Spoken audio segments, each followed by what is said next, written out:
Muli namang binuksan ng Committee on Rural Development ang pagsusulong ng Barangay Integrated Development Approach for Nutrition para matugunan ang malnutrisyon na kinakaharap sa ilang kanayunan. Si Carms Magluyuan para sa 13 sa tanghali live. Carms? Tama ka riyan, Nudge, nagkaroon nga ng masusing deliberasyon sa ikatlong regular committee hearing ng Committee on Rural Development.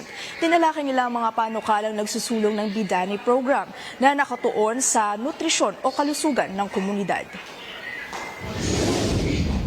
So these bills aim to establish the Bidani Nutrition Development Research Program, which is a comprehensive nutrition in development action research program of state universities and colleges, the SUCs.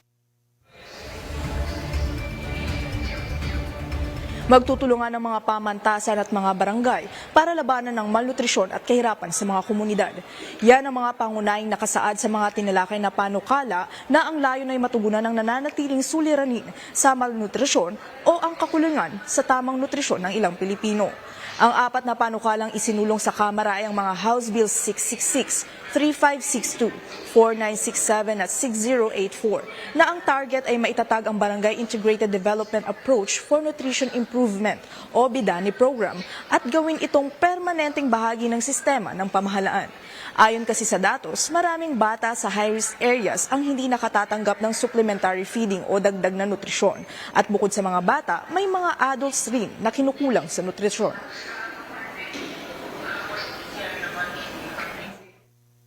Most children who did not receive supplementary feeding were in high-risk areas.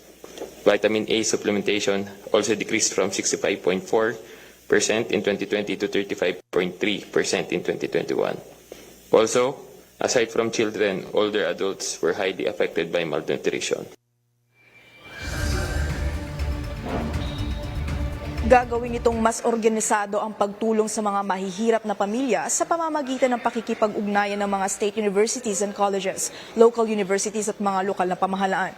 Sa ilalim ng programa, maaaring magpadala ang mga paaralan ng mga nutrition experts, guro at mga estudyante sa mga barangay para magsagawa ng feeding programs, nutrition monitoring, health education at mga proyektong pangkabuhayan. Kasama rin sa panukala ang paglalaan ng pondo para masiguro ang maayos na pagpapatupad nito sa iba't ibang lugar sa bansa.